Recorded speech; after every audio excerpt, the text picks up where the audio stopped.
and thanks for joining us from our studios in Israel. I'm Aaron Porras, here with ILTV's Morning Briefing. Syria has just accused Israel of launching a series of airstrikes on Syrian missile depots near Damascus. Israel, of course, doesn't comment on any alleged military actions, but sources do say that Israeli jets were in the area at the time of the attacks, which targeted Syrian long-range missile hubs. The Syrian military reports that they immediately returned fire at the Israeli aircraft, hitting one Israeli jet and managing to intercept 3 missiles. Analysts believe that this attack was targeting a weapons base specifically used to house long-range Scud missiles and launchers. This site is believed to be a major hub for Hezbollah forces and weapons in Syria. This comes less than 24 hours after Israel's security cabinet convened for a series of meetings to analyze the growing threats on the northern border, specifically Iran's increasingly tight entrenchment into southern Syria. The IDF Chief of Staff Gadi Eisenkot says that Iran sends up to $1 billion to Hezbollah alone every year, with countless millions being funneled to other terror organizations throughout the Middle East as well, all targeting the Jewish state. Clearly, the army is prepared to take a proactive approach to prevent further Iranian entrenchment by any means necessary. After intense debate that split both the government and the public, the Knesset has passed the controversial mini-markets law that shutters most businesses in Israel that operate during the Sabbath weekend. The legislation passed by only one vote and now gives Ultraorthodox Interior Minister Aryeh Deri the power to decide what stores may or may not stay open during Shabbat. Now this bill has been riddled with debate since it was first introduced. Critics say it potentially destroys small businesses as well as religious freedom by defining how people must spend their Shabbat weekend. Although the secular city of Tel Aviv is exempt from the law due to a prior ruling at a local court, businesses including supermarkets, stores, malls, and kiosks in nearly every other city of the country will now be required to shut down on the weekend. Ultra-Orthodox proponents of the bill say that it's a necessary step to preserving the country's identity as a Jewish state.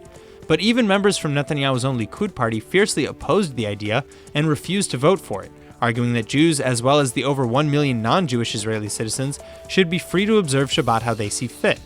Regardless, Netanyahu made passing the law a top priority from the start, accusing anyone who voted against it as being, quote, in favor of toppling the government. An investigation has now been launched by the Israeli police into an incident in the ultra-Orthodox Jewish town of BEIT SHEMESH, where Haredi residents reportedly attacked a soldier who was driving through. The group of Orthodox men pelted the 21-year-old serviceman's car with garbage and rocks, causing him to lose control and run into a lamppost. The car was badly damaged in the crash, but luckily the victim was relatively unharmed, reportedly only suffering minor cuts and scrapes to his face. A United Hatzalah medic who arrived at the scene after the crash said that, quote, after the accident, his car was surrounded by a bunch of people acting crazy.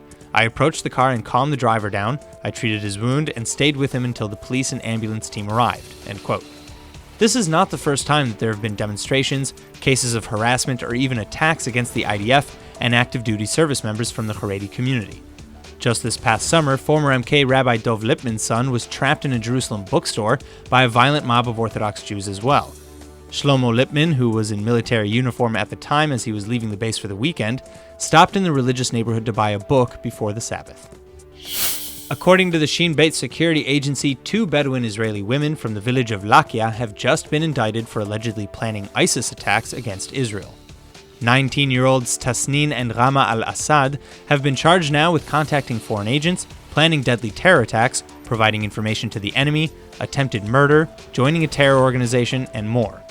According to the Shin Bet report, the 2 women were in contact with ISIS handlers in Syria and were not only planning on leaving Israel to join the Islamic terror group, but they were also instrumental in the attempted bombings of Ben Gurion University and the Beersheba Central bus station. The pair allegedly reported back to their handlers, though, that while they were eager to carry out an attack, the central bus station would have too many Arab casualties, and the university had too much security. In addition to the al-Assads, 24-year-old Ahmad Abu Ramila was also indicted for being in contact with ISIS and the 2 al-Assad women, in order to carry out attacks on New Year's Eve. Abu Ramila has now been charged with contact with a foreign agent, membership of a terror group, disruption of court proceedings, destroying evidence, and more. Now, while there have been other attempted ISIS attacks in Israel starting in 2015, Israelis who join or otherwise materially support the Islamic State are rare. The Shin Bet named only 60 total who have traveled to Syria or Iraq to fight with the terror group, many of whom have been killed. The Omona settlement that was demolished last year has gotten a lot of attention for the way that the evacuations were handled, but Adjacent to the Amichai settlement where evacuees from Omona now live is the GEULAT outpost, which has an equally challenging history. Security forces have now begun to evacuate and raze the GEULAT settlement for about the 12th time in just 7 years. At one point, the outpost boasted a yeshiva and several family homes, but after every time that the outpost was removed, fewer and fewer residents returned. Today, just one family living in a pair of wooden structures remained atop the hill, though they did enjoy frequent visitations from neighboring settlements. Last week, prior to the evacuation and demolition, GEULAT released a video to YouTube calling on like-minded individuals to help raise the settlement, quote, to the next level. It's unclear how many people answered the call, but with the buildings and adjacent agricultural fields now destroyed, it doesn't look like it matters much anyway. That's all for now. I'm Aaron Porras, and see you later with our main daily broadcast from Israel at 2 p.m. Eastern Time.